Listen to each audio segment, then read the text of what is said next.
प्रत्येकालाच असे वाटत असते आपल्याला यश मिळावे, पण तसे होताना दिसत नाही. प्रत्येकालाच पाहिजे ते यश मिळतेच असे नाही. काहींच्या वाट्याला अपयश येते.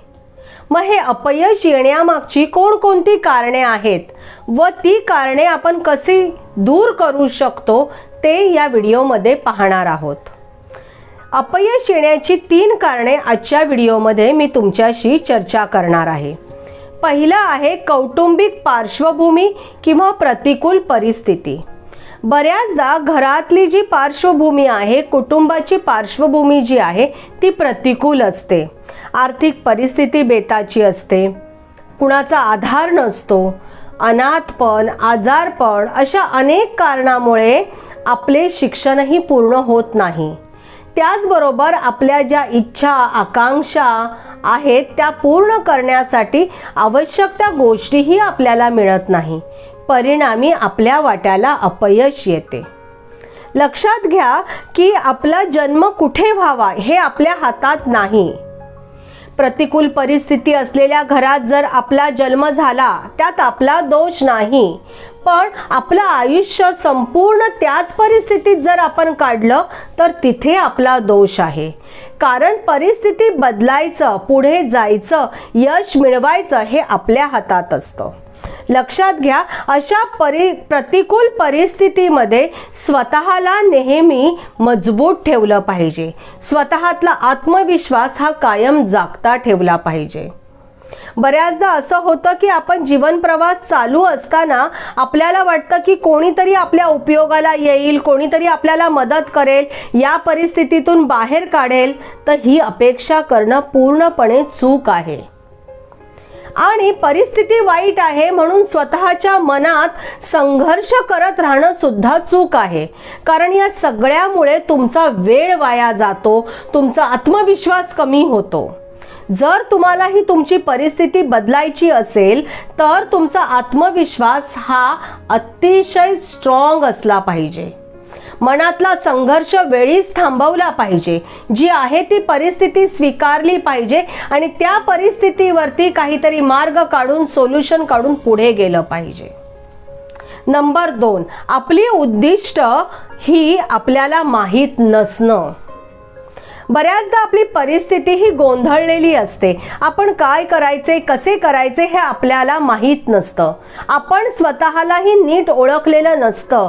आपण काय करू शकतो हेही आपल्याला माहीत नसतं.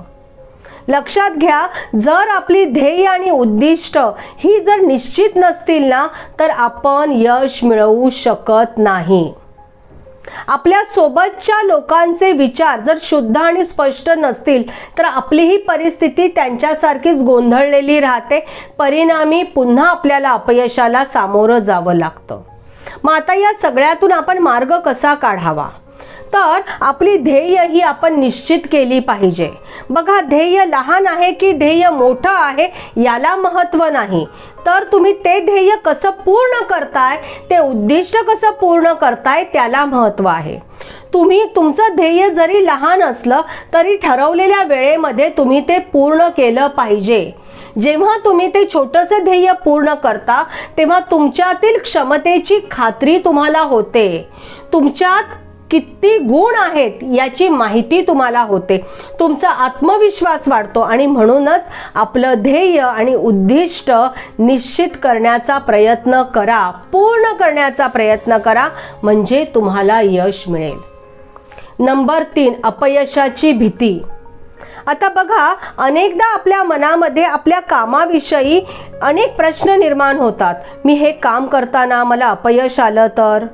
बऱ्याचदा आपण असमाधानी असतो. आपल्या कामाविषयी आपल्या हृदयामध्ये प्रेम नसतं, स्वतःवर विश्वास नसतो. त्यामुळे कोणतंही काम करताना आपल्याला पहिल्यांदा आपल्या मनात येतं की अरे, मी आज सक्सेस नाही झालो तर? लोक मला काय म्हणतील? लोक मला हसतील, मला आर्थिक त्रास होईल, माझे नुकसान होईल, मला टेन्शन येईल. म्हणजे मला भावनिक जी वेदना आहे ती सहन करावी लागेल. मग असं सगळे अपयशाची भीती आपल्या मनात इतकी भरून जाते आणि आपल्याला वाटतं की एकटे आपण उभे राहू शकत नाही, एकटे आपण ती गोष्ट करू शकत नाही आणि परिणामी आपल्या वाट्याला अपयशच येते.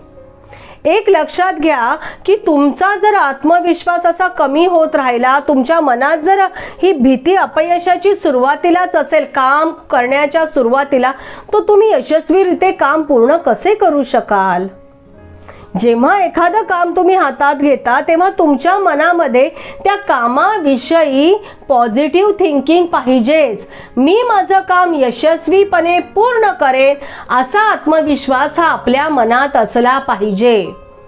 तुम्ही जर संपूर्ण मेहनतीने आपले 100% देऊन जर आपले काम पूर्ण केले आहे तर तुम्हाला अपयशाची भीती बाळगण्याची गरज नाही. आपलं जे आपण कर्म केलेलं आहे त्याचं फळ हे आपल्याला मिळणारच आहे, त्याबाबत आपल्या मनात समाधान असलं पाहिजे. आपल्याला पक्का विश्वास असला पाहिजे की मी जे मेहनत केलेली आहे त्याचं फळ मला मिळेलच आणि जर मी सगळं बरोबर केलं आहे तो लोक काय म्हणतील, लोक काय हसतील याचा विचार मला करायची गरज नाही. मला माझ्या स्वतःसाठी उभं राहायचं आहे. मला माझ्या मला जे काही यश मिळवायचं आहे ते यश मिळवण्यासाठी मला आत्मविश्वासाने उभं राहिलं पाहिजे आणि माझी भीती मला पूर्णपणे घालवता आली पाहिजे असा विचार मनात ठेवून तुम्ही पुढे चला आणि मग बघा यश तुम्हाला नक्की मिळेल. तर ही 3 कारणे आहेत की ज्या 3 कारणामुळे आपल्या वाट्याला अपयश येते. ती कारणे वेळीच दूर करून जर आपण आपला पुढचा प्रवास चालू ठेवला तर नक्कीच आपल्या ध्येयापर्यंत आपण पोहोचू शकतो. आजचा हा व्हिडिओ तुम्हाला कसा वाटला ते मला कमेंट करून नक्की कळवा. तुम्हाला तुमचं अपयश येण्यामागचं कोणतं कारण आहे असं वाटतं ते मला लिहून कळवा. त्याविषयी काय उपाय आपण करू शकतो का याचे उत्तर देण्याचा मी नक्की प्रयत्न करेल. व्हिडिओ आवडला असेल तर लाईक करा, शेअर करा आणि आपल्या या चॅनलला सबस्क्राईब करा. शेवटच्या 2 ओळी फक्त तुमच्यासाठी. प्रत्येकात आहे काहीतरी खास, म्हणूनच जगण्याची आहे आस, म्हणूनच जगण्याची असावी आस. धन्यवाद.